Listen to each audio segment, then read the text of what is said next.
Hi friend, this is Sahid Shahbaz और आप देख रहे हैं मेरा YouTube channel Shahbaz educators. Video को स्टार्ट करने से पहले आपसे एक छोटी सी रिक्वेस्ट है, अगर आपने अभी तक हमारे चैनल को सब्सक्राइब नहीं किया तो सब्सक्राइब कर लें ताकि आपको हमारे आने वाली वीडियोस मिलते रहें। तो हम क्लास 9 फिजिक्स में चैप्टर नंबर 4 को डिस्कस कर रहे थे और हमने पहले लेक्चर में like parallel forces and unlike parallel forces को डिस्कस कर लिया था।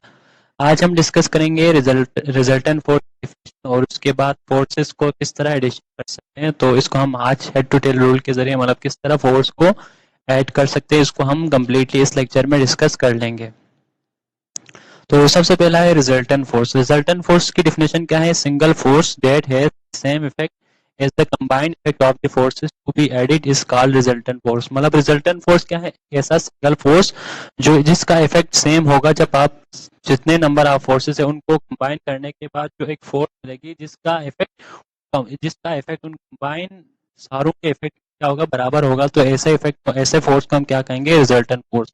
मतलब नंबर ऑफ फोर्सेस को ऐड करने के बाद जो हमें एक फोर्स मिलेगी उसे हम क्या कहेंगे? रिजल्टेंट फोर्स कहेंगे। और जिसका इफेक्ट उन तमाम कंबाइंड इफेक्ट ऑफ फोर्सेस करने के बाद हमेशा क्या आएगा? सेम आएगा।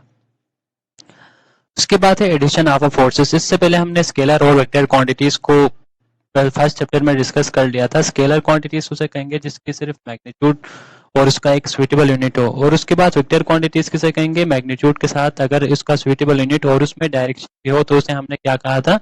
वेक्टर कहा था। अब इसमें फोर्स क्या है? एक वेक्टर क्वांटिटीज है और उसमें हमने ये भी कहा था कि वेक्टर क्वांटिटीज को हम नॉर्मल तरीके से ऐड नहीं कर सकते, नॉर्मल अलजेब्रा के जरिए ऐड नहीं कर सकते। तो उसके लिए हमने एक स्पेशल मेथड के जरिए हम वेक्टर क्वांटिटीज को क्या कर सकते हैं? ऐड कर सकते हैं।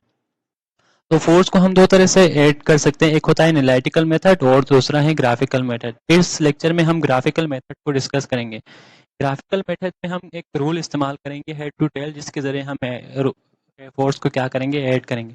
तो इसके टोटल 4 स्टेप्स है, उसको हम इसमें डिस्कस करेंगे। तो सबसे पहले आपने क्या करना है? Choose a suitable scale. मतलब आपने एक स्केल बनानी है। फर्ज करें एक स्केल बना लिया कि मतलब 1 न्यूटन 2 सेंटीमीटर के बराबर होगा। मतलब इस तरह आपने एक स्केल बनानी है अपने हिसाब से, मतलब जिस तरीके से आप ऐड करना चाहते हैं। सबसे पहले आपने एक स्केल चूज करना है, वो आपके हिसाब से करना है। फर्ज करें आपने 1 न्यूटन इक्वल टू 1 सेंटीमीटर या 2 सेंटीमीटर, अपनी मर्जी से आपने क्या करना है? एक स्केल मतलब बना लेना है। उसके बाद आपने क्या करना है? Draw all the forces vector according to scale. मतलब उस स्केल के हिसाब से आपने तमाम फोर्सेस को क्या करना है? ड्रा करना है। तो यहाँ पे आप देख सकते हैं हमने दो फोर्सेस ड्रा किए, एक ए आ गया और दूसरा बी आ गया। इस vector A and be in this case, मतलब आप यहाँ पे डायग्राम में आप देख सकते हैं। उसके बाद स्टेप 3 में आपने क्या करना है? Now take any vector as a first vector. आपने इनमें से कोई भी वेक्टर को एज अ फर्स्ट वेक्टर आपने यहाँ पे लेना है। फर्स्ट हमने ए को एज अ फर्स्ट वेक्टर ले लिया। उसके बाद ड्रा करना है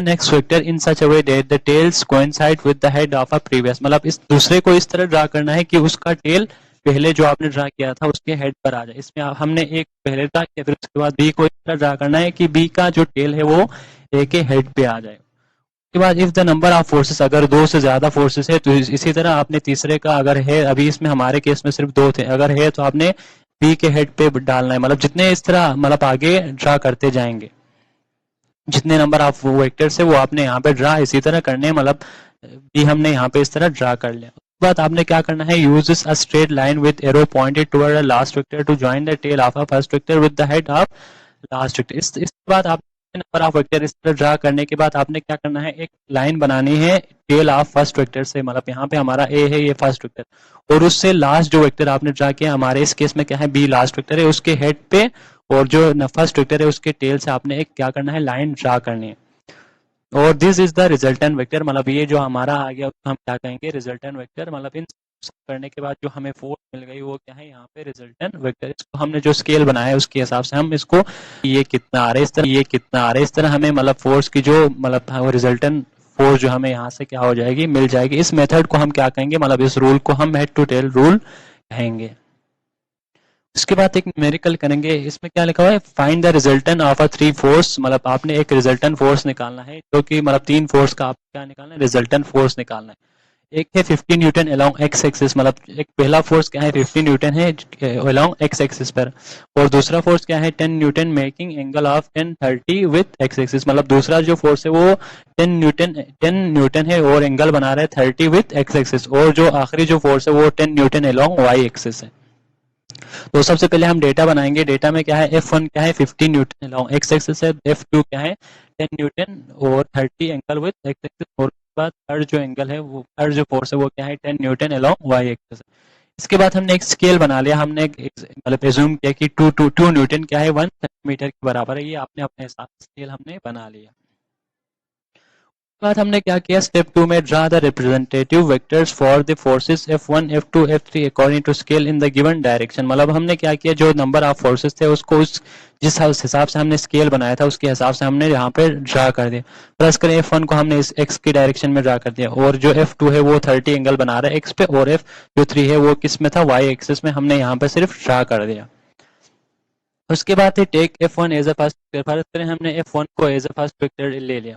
बाद F2 draw F2 and F3 इन सच, मतलब F2 और F3 को इस तरह ड्रा किया कि उनका जो टेल है वो मतलब फर्स्ट के हेड पर आ जाए। फर्ज करें हमने यहाँ पे F1 यहाँ पे ड्रा कर दिया, फिर उसके बाद F2 का जो टेल है वो F1 के हेड पर ड्रा किया, मतलब ये एक्स एक्सिस के साथ 30 एंगल बना रहे हैं। उसके बाद F3 को हमने मतलब F2 के हेड पर डाल दिया, मतलब इस तरह हमने हेड टेल रूल के जरिए यहाँ पे क्या बना 8 मतलब इन तारों को यहाँ पे बना लिया। उसके बाद हमने क्या करना है, रिजल्ट फाइंड करना है, तो हम क्या करेंगे, ज्वाइन करेंगे F1 के टेल को और जो लास्ट वेक्टर है उसके हेड से। ये हमारा मतलब जो हमने यहाँ पर ये लाइन बना रहे हैं ये हमारा क्या है, इन तीनों का रिजल्टेंट फोर्स है। अब इसको आप पैमाने के जरिए मेजर करना है। अब यहाँ से हमने स्केल 10 1 मतलब फर्ज करें मतलब फर्ज करें मतलब फर्ज करें मतलब फर्ज करें यहाँ पे क्या आ गया, मतलब 10 सेंटीमीटर आ गया, यहाँ पर ले रहा हूँ 10 सेंटीमीटर आ गया, तो मतलब 1 न्यूटन क्या था, एक 2 न्यूटन 1 सेंटीमीटर के बराबर 10 सेंटीमीटर हो, तो हम 2 से मल्टीप्लाई करेंगे, आखिर में यहाँ पे हमने 2 न्यूटन मीटर पर सेंटीमीटर से मल्टीप्लाई कर दिया, मतलब हमारा क्या आएगा, मतलब 10 टू 20, मतलब 20 न्यूटन हमारा आ जाएगा। मतलब ये तो मैं एग्जांपल ले रहा हूँ, वैसे आपने इसको 2 से मल्टीप्लाई करना, क्योंकि हमने 1 सेंटीमीटर को 2 न्यूटन से बराबर कर दिया स्केल के हिसाब से। इस तरह हम क्या कर सकते हैं, यहाँ पे रिजल्ट हम फोर्स निकाल सकते हैं, और उसके बाद हम इसकी मतलब प्रोटेक्टर से मतलब डी जो है मतलब जो ज्योमेट्री में डी होता है उससे यहाँ पे हम इसका एंगल भी मालूम कर सकते हैं कि इसका एंगल एक्स एक्सिस के साथ कितना बना रहे हैं। तो इस तरह हम रिजल्टेंट फोर्स और उसका जो एंगल है वो मालूम कर सकते हैं। तो आज का ये हमारा एक छोटा सा लेक्चर था, उम्मीद है कि आपको समझ आ गए होंगे। अगर आपको ये वीडियो पसंद है तो आपने हमारे चैनल को सब्सक्राइब और बेल आइकन को भी दबा देना, ताकि आपको हमारे आने वाले वीडियोस मिलते रहें।